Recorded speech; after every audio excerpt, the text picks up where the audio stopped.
টাকনুর নিচে কাপড় পরা সুন্নত। এখন মেয়েরা টাকনু ছাড়া আরো এক বিঘিত উপরে কাপড় পরতেছে। সাকিব আল হাসান নির্বাচনের আগে কয় বিসমিল্লাহির রহিম। অতীতের নবীদের উম্মতের বেলায়, নবীদের বেলায় রোজা ছিল, তারাবি ছিল কয় রাকাত? এক রাকাতও ছিল না। ওয়ালাকাদ কাররামনা বানি আদম, আমি বনি আদমকে অত্যন্ত সম্মানিত করে তৈরি করেছি। সুবহানাল্লাহ বলেন। লাকাদ খলাকনাল ইনসানা ফি আহসানি তাকওয়িম, আমি মানুষকে সুন্দর অবয়ব দিয়ে, সুন্দর বডি দিয়ে, সুন্দর কি বলে চেহারা দিয়ে, যেখানে যেটা ফিট করার সেখানে সেটা দিয়েই তৈরি করেছি। কে বলেছেন? সৃষ্টির শ্রেষ্ঠ জীব কারা? আপনারা কি মানুষ? সবাই বলেন আপনারা কি মানুষ? যারা দাঁড়াই আছেন আপনারাও কি মানুষ? যারা দোকানে আছে ওনারাও কি মানুষ? তাহলে আমরা সবাই কি সৃষ্টির শ্রেষ্ঠ জীব? কে বলেছেন? আল্লাহ। এবার বলুন তো আপনার শ্রেষ্ঠত্ব কোথায়? আপনি যদি একটা হাঁসের সঙ্গে তুলনা করেন, হাঁসের একটা বাচ্চা হলো, আপনারও একটা বাচ্চা হয়েছে। আপনার মানে আপনার স্ত্রী, তো স্ত্রীর একটা বাচ্চা হয়েছে আর হাঁসের একটা বাচ্চা ফুটলো। দুইটা বাচ্চার ভিতরে আপনার বাচ্চাটা শ্রেষ্ঠ না দুর্বল? দুর্বল। হাঁসের বাচ্চাটা যেদিন জন্ম নিল সেদিনেই কি করতে শিখলো? হাঁটা শিখলো, খাইতে শিখলো। আর আপনার আমার বাচ্চাটা ক্ষুধা লাগলে কি করে? তাহলে ও জন্মের পরেই হাঁটতে শিখলো, খাইতে শিখলো, আর আমারটা ট্যাটা করতে শিখলো। তাহলে আমার চাইতে, আমার বাচ্চার চাইতে ও এখন সবল। এইবার আমার বাচ্চাটারও পানিতে ফেলাই দেন, হাঁসের বাচ্চাটারও পানিতে ফেলাই দেন, ডুববে কোনটা? মানুষেরটা। আর হাঁসের বাচ্চা কিন্তু ঠিকই সাঁতার দিয়ে চলে আসবে। অথচ আপনি আমি সৃষ্টির শ্রেষ্ঠ জীব। মুরগির বাচ্চা হয়েছে, মানুষের বাচ্চা হলো।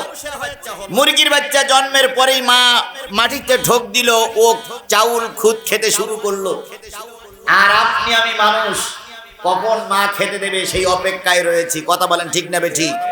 তাহলে আপনি শ্রেষ্ঠ কেন? আল্লাহ বলতেছে যাকে তোমার উপকারের জন্য তৈরি করলাম সে খাইলো, কিছুদিন পরে তার খেদমত নিয়ে তুমি তাকে খেয়ে শেষ করলে। আর তোমার বয়স যখন 10 বছর হলো, তখন তুমি যখন একবার তোমার জবান দিয়ে বলো আল্লাহ তুমি আমাকে সৃষ্টি করেছো, সুন্দর চেহারা দিয়েছো, আলহামদুলিল্লাহ, আল্লাহ বলেন আমি বড় খুশি হয়ে যাই। এই জন্য যে আল্লাহ পাক আপনাকে আমাকে তৈরি করলেন, সৃষ্টির শ্রেষ্ঠ বানালেন, সেই আল্লাহর শুকরিয়া। আস্তে না জোরে সকলে মিলে বলছি আলহামদুলিল্লাহ।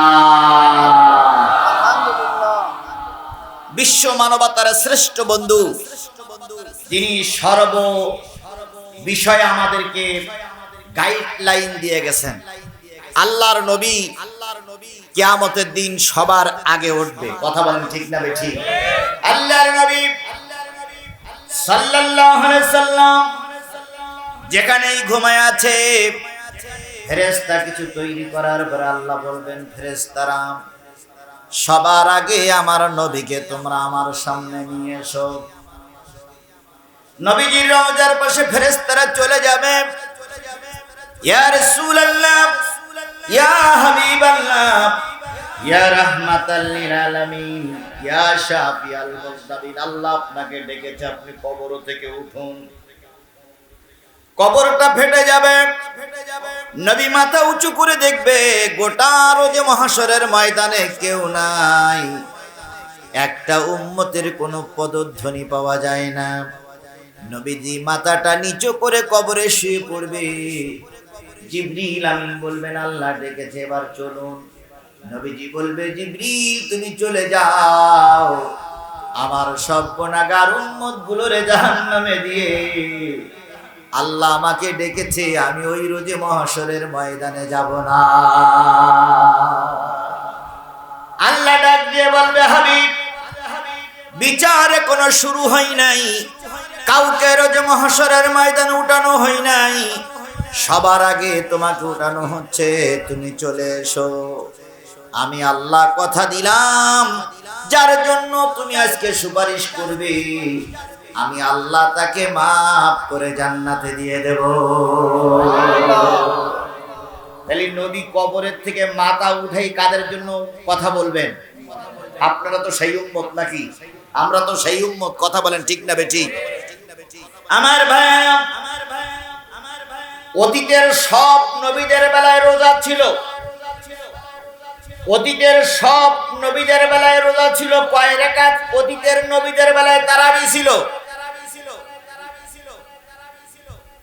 তারাবি তো অনেক পড়লেন।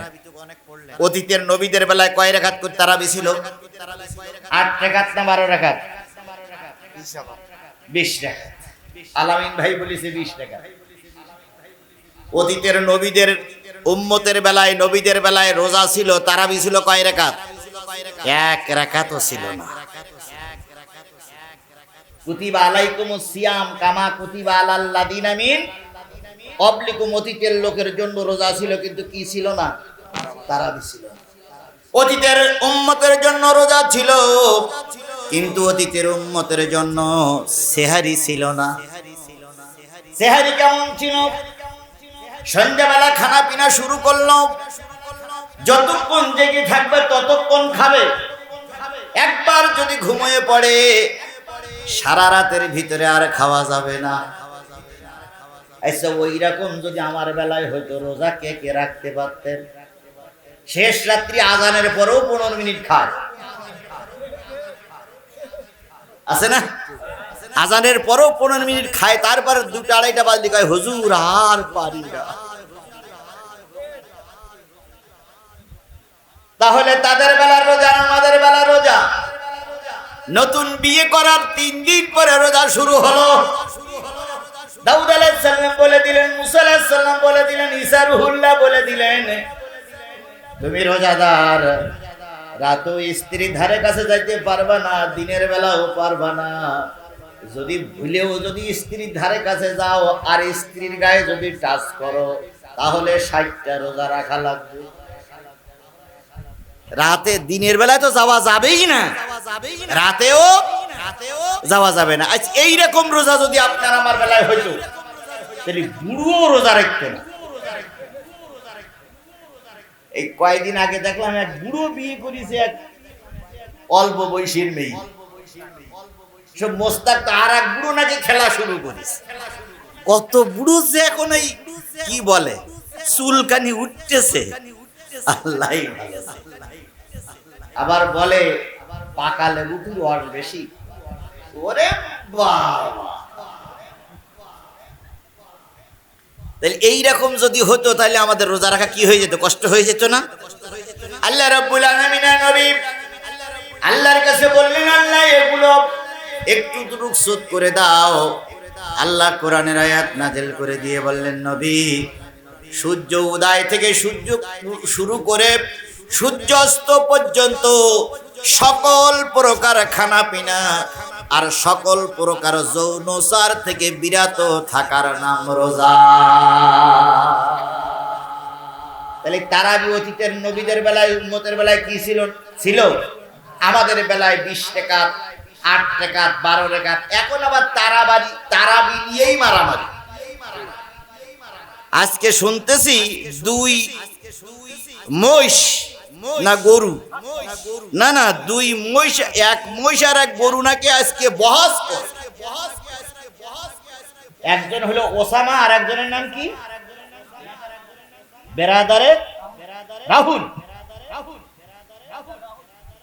2 জন আজকে নাকি বহস করবে তারাবির নামাজ 8 রাকাত না 20 রাকাত। বাহাস আর খুঁজে পেলে না। 20 রাকাত তারাবি পড়লে কেউ জাহান্নামে যাবে, আবার 8 রাকাত পড়লে সে কি মুসলমানতে খারিজ হয়ে যাবে? তাহলে 8 রাকাত পড়লো মুসলমান, 20 রাকাত পড়লো মুসলমান। কথা বলেন ঠিক না বেটি? এই নিয়ে বিতর্ক করো তাদের বিরুদ্ধে যারা ইসলামের বিরুদ্ধে কথা বলছে।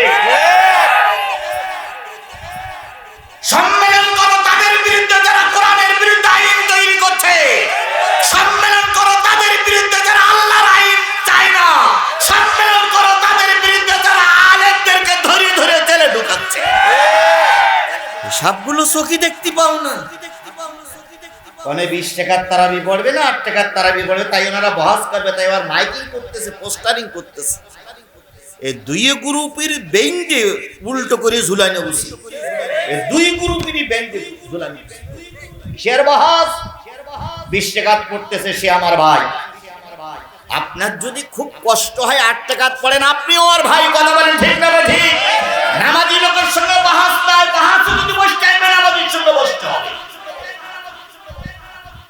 তো যাই হোক, 20 টাকার তারাবি আমাদের জন্য সুন্নত করা হলো। কথা বলেন ঠিক না ঠিক? এই 20 টাকার তারাবি কেন করা হলো, কি লাভ? আল্লাহ নবী বলেছেন আমার উম্মতেরা বয়স কম পাবে।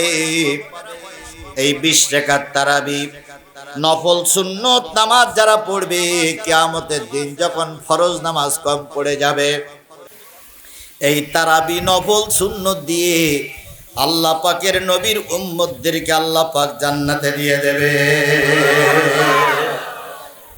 10 বছর বয়স থেকে নামাজ ফরজ ছিল, তাই না ভাই?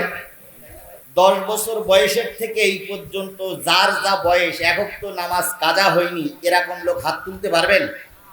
পারবেন? তাহলে আমাদের কিছু নামাজ ঘাটতি আছে, এই ঘাটতিগুলো এই তারাবি দিয়ে, এই সুন্নত দিয়ে, এই নফল দিয়ে, এই ওয়াজিব নামাজ দিয়ে পূরণ করা হবে। এই জন্য যে যত সুন্নত, যে যত নফল পড়তে পারবেন, কিয়ামতের দিন সে সবার আগে জান্নাতে যেতে পারবে। তাহলে এখানে যদি 20 টাকাতে একজন পড়ে, পড়ুক। আপনার ভালো লাগতেছে না, আপনি 8 টাকা পড়েন, কিন্তু ওর পিছনে গুতাচ্ছেন কেন আপনি?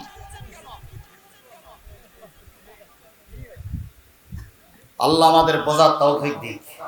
আমার ভাইরা, আমি কিন্তু কারোর বিপক্ষে বলতেছি না, কারোর পক্ষেও নয়। আমি সঠিক কথাটা বলে আপনার ধর্মের পক্ষে রাখার জন্য চেষ্টা করছি। একজন লোক নামাজ পড়তে আইছে গেঞ্জি গায়ে দিয়ে, আর একজন লোক নামাজ পড়তে আইছে পাঞ্জাবি পরে। পাঞ্জাবিওয়ালা গেঞ্জিওয়ালারে বলতেছে, গেঞ্জি পরে নামাজ পড়িয়েছো, নামাজ হবে না, তোমার আসার দরকার নেই। বলা লোক আছে না নাই?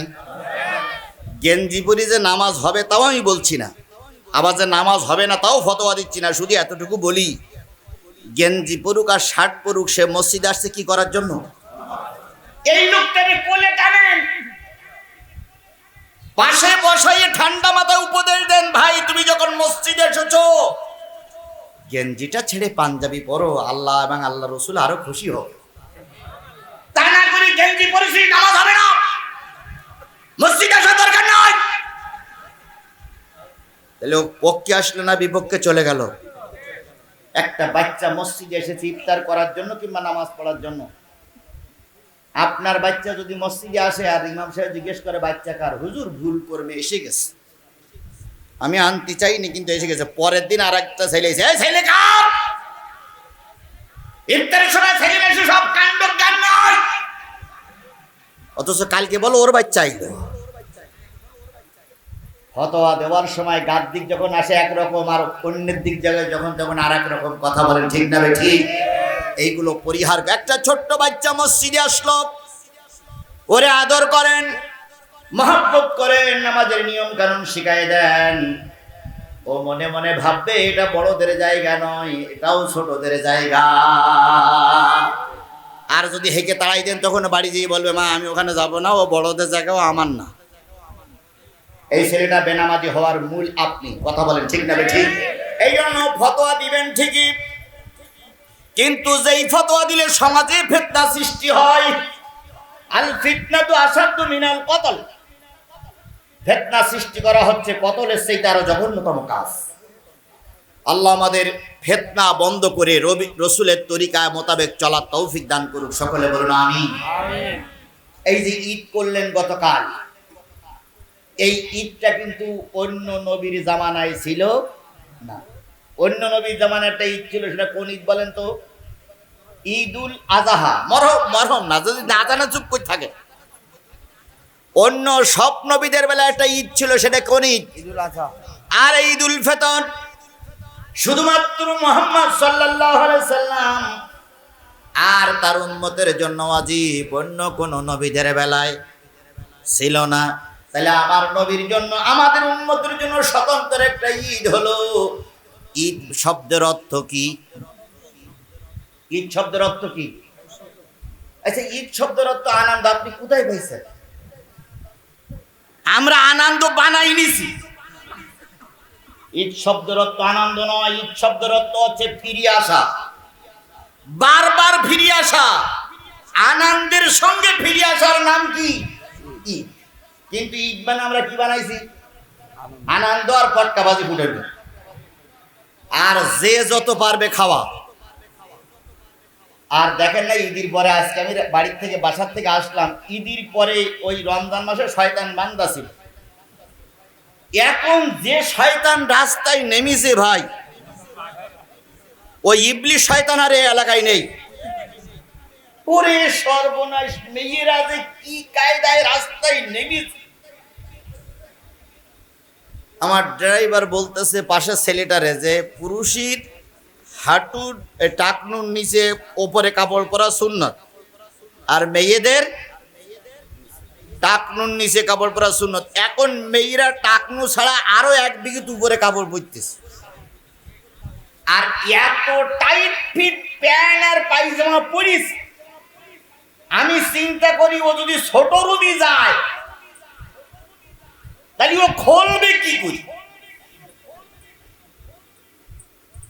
অথচ মেয়েদের পোশাক পরতে হবে কি, আর পুরুষরা ঢিলা ঢালা পরবে, টাইট একটু পরতে পারে। কিন্তু মেয়েরা এখন এমন টাইট পরিস, যদি বাইসেস খোলা লাগে তাহলে ওই গাছের গায়ে দড়ি বেঁধে আর ওর কোমরে বেঁধে ৩-৪ জন ওই পায়জামা ধরে টানতে হবে। তারপরও খুলবে কিনা আল্লাহই ভালো জানে। আমার ভাইরা, তাহলে ঈদ কিন্তু অন্য নবীদের বেলায় ছিল না, আমাদের বেলায় ঈদ। কথা বলেন ঠিক না ঠিক? ঈদের ১ নম্বর হক হলো ছোট বড় ধনী গরিব একই মঞ্চে চলে আসলো, একই ময়দানে চলে আসলো।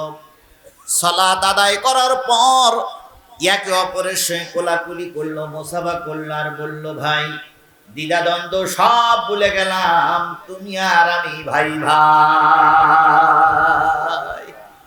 চলো তুমি আমার বাড়ি, আমি যাব তোমার বাড়ি। তুমি যা রান্না করেছো আমি খাবো, তো আমি যা রান্না করেছি তুমি খাবো। এসে সবাই একসঙ্গে মিলেমিশে যাই। এই হলো ঈদ। অথচ আমাদের ঈদটা বানাই নিয়েছি ধনীর জন্য একরকম ঈদ, গরিবের জন্য একরকম ঈদ। বন্ধুগণ, ভূমিকায় কিছু কথা বলতেছি, খারাপ লাগতেছে আপনাদের? আমি সূরা আনাম থেকে তেলাওয়াত করেছি, ওদিকে যাব ইনশাআল্লাহ। বন্ধুগণ, নবীর ঈদ, সাহাবীদের ঈদ, তাবে তাবির ঈদ আর আপনার আমার ঈদের ভিতরে কত পার্থক্য একটু খেয়াল করেন। নবীর সঙ্গে কোনো মানুষের তুলনা করা যাবে? নবী নবী, নবীর কোনো বিকল্প কেউ হতে পারে না। কথা বলেন ঠিক না বেঠিক? সব নবীরা মাসুম। নবীদের পরে যারা আসছে তাদের আমলের সঙ্গে, কারণ তাদের পরে ওহী নাজিল হতো না, তারাও বেগুনা, কিন্তু তাদের ভিতরে কিছু মানুষের সঙ্গে মানুষের তুলনা করা যায়, অন্য কারোর সঙ্গে তুলনা করা যায় না। যেমন ছিলেন আবু বকর। নবীজির মৃত্যুর পর আবু বকর হলেন মদিনার খলিফা। উনি খেলাফত আমল ছিল কয় বছর বলেন তো? 2 বছর 3 মাস 17 দিন 6 ঘন্টা আবু বকরের খেলাফত আমল। এই খেলাফতের সময় আবু বকর সিদ্দিক রাদিয়াল্লাহু তাআলা আনহু 4টা ঈদের নামাজ পেয়েছিলেন। একটা ঈদ, একটা কুরবানির ঈদ। পরবর্তী বছর একটা ঈদ, একটা কুরবানির ঈদ। কোন একটা ঈদের দিন আবু বকর সমাজের মানুষের খেদমত করতে যে, মানুষের বন্টন করতে যে, মানুষের কাছে বিতরণ করতে করতে রাত হয়ে গেছে। ঘরে ফিরে দেখে আবু বকরের স্ত্রী দরজার পাশে চুপ করে বসে আছে, চোখের পানিগুলো টপ টপ টপ টপ করে জমিনে পড়তেছে। আবু বকর সিদ্দিক ঘরে ঢুকি, স্ত্রীর মন খারাপ। জিজ্ঞেস করলেন, উম্মে রুম্মান, আগামীকাল ঈদের দিন, খুশির দিন, গোটা মদিনার ঘরে ঘরে আনন্দ। 1 মাস সিয়াম সাধনা করার পর তাদের ইবাদত কবুল হয়েছে, আনন্দ করবে, ফুর্তি করবে, ঈদ আসবে, ঘরে ঘরে আনন্দ আসবে। কিন্তু তুমি কাঁদতেছো, উম্মে রুম্মান আবু বকরের হাতখানা ধরে ঘরে নিয়ে গেলেন। যেয়ে দেখে কয়েকটা বাচ্চা ঘরের ভিতরে আছে, প্রত্যেকটা বাচ্চার চোখের পানি এখনো শুকায় যায়নি। বাচ্চাগুলো কাঁদতে কাঁদতে কখন জানি ঘুম পড়েছে। আবু বকর বলেন, উম্মে রুম্মান কি দেখাচ্ছ? কয় কালকে মদিনার বহুত ঘরে নতুন কাপড় কেনা হয়েছে, নতুন রকমারি খাবার আইটেম করা হয়েছে, কিন্তু দুর্ভাগ্য হতভাগ্য আমার সমাজ, আমার সন্তানেরা, আবু বকরের ঘরে কোনো নতুন জামা নাই, আবু বকরের ঘরে নতুন কোনো খাবার নাই। অথচ আবু বকর সিদ্দিক রাদিয়াল্লাহু তাআলা আনহু মদিনার কি, এই মুসলমান কথা বলেন, মদিনার কি? আরো জোরে বলেন, মদিনার কি? খলিফা ইচ্ছা করলে তিনি একবার ইশারা করলেন, লক্ষ লক্ষ টাকা এসে যায়, খেজুর এসে যায়, সোনা এসে যায়, কিন্তু সকলের ঘরে আনন্দ চলছে, আবু বকরের ঘরে আনন্দের জায়গায় কি চলছে? কান্নার রোল চলছে।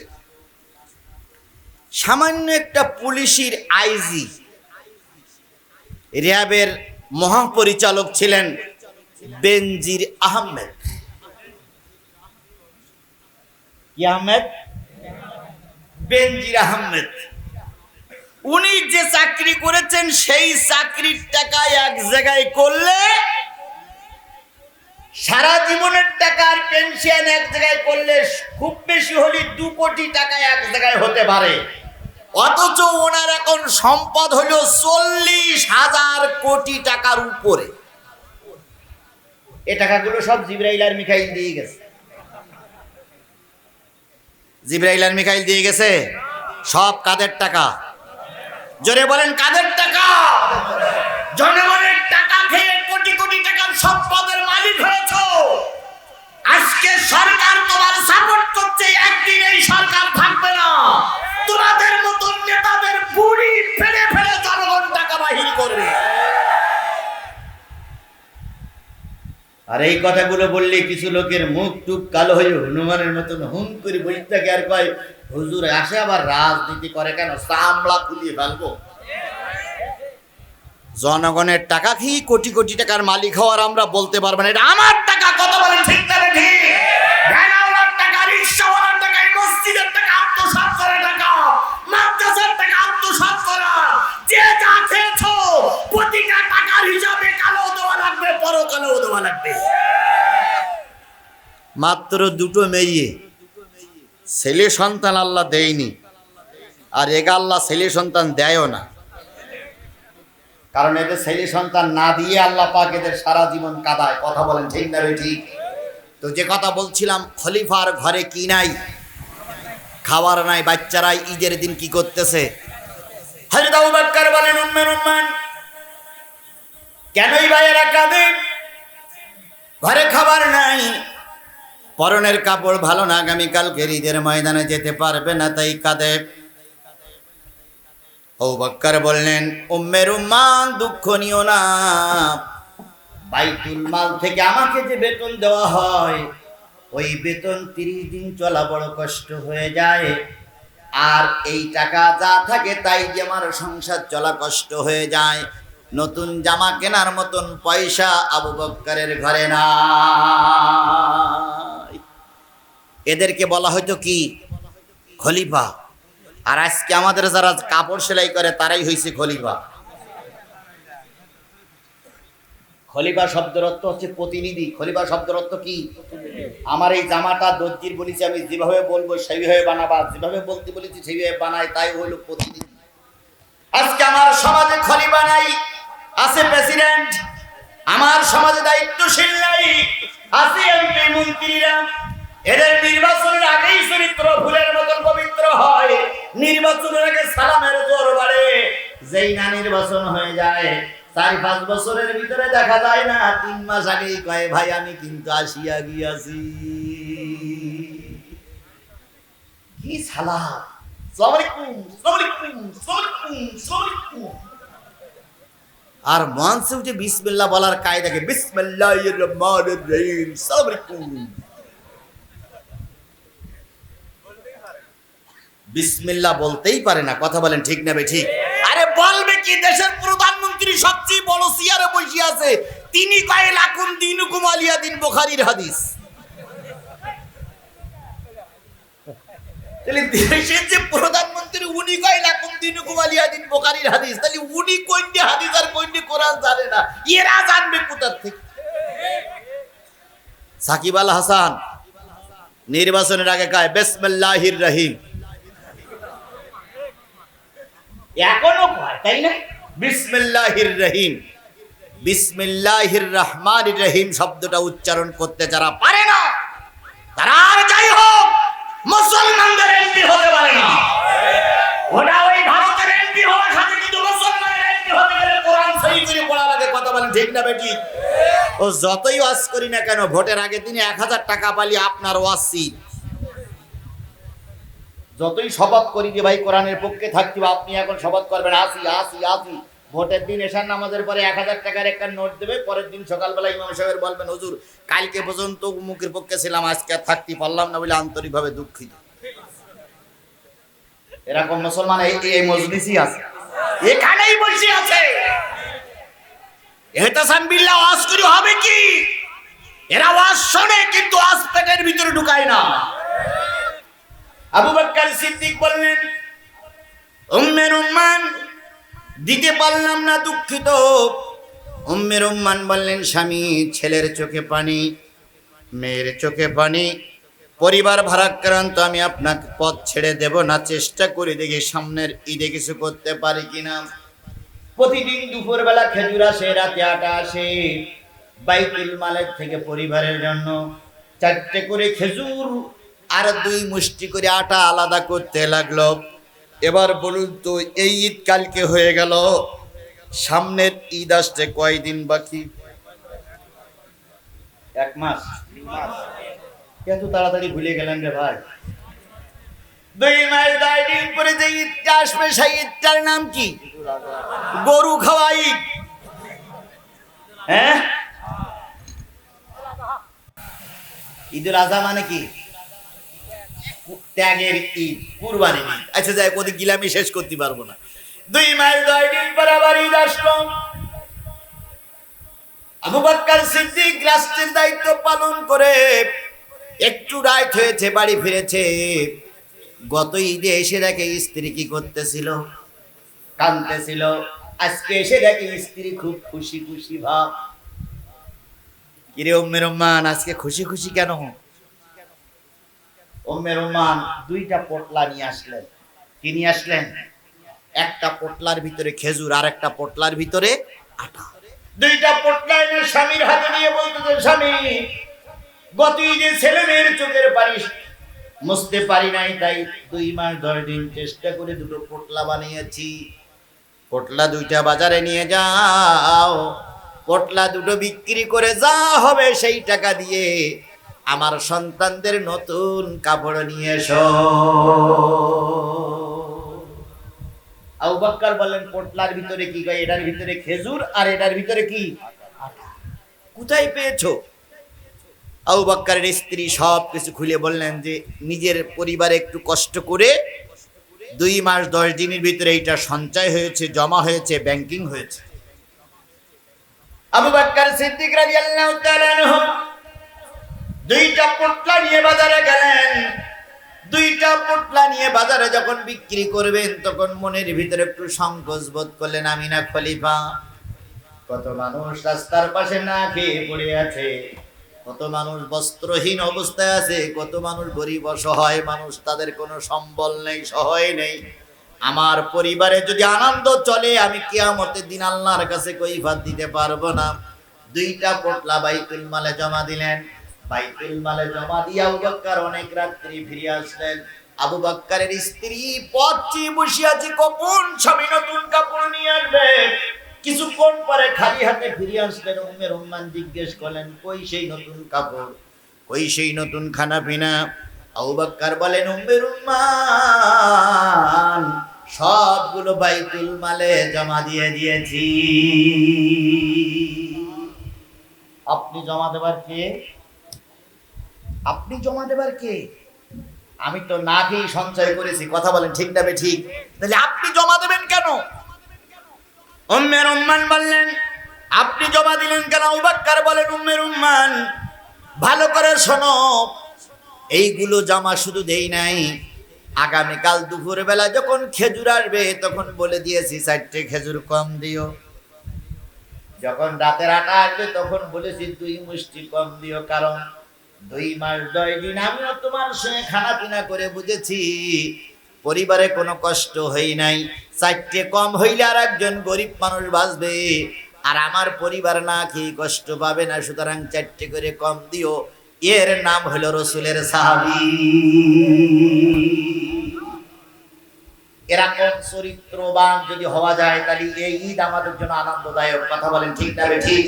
হযরত ওমর ফারুক রাদিয়াল্লাহু তাআলা নিজের দিন কেঁদেছিলেন। উনি বলেছিলেন, যার নামাজ, যার রোজা, যার ইফতারি, যার সিহারি, যার দান সদকা কবুল হয়েছে সে আনন্দ করুক, আমারটা কবুল হয়েছে কিনা আমি জানি না, এই জন্য আনন্দের জন্য ঈদগার ময়দানে যাব না। ও আমার ভাইরা, রসুলের সেই শিক্ষা নিয়েই আজকে ঈদের পরের দিন এই তাফসীর মাহফিলে এসেছি।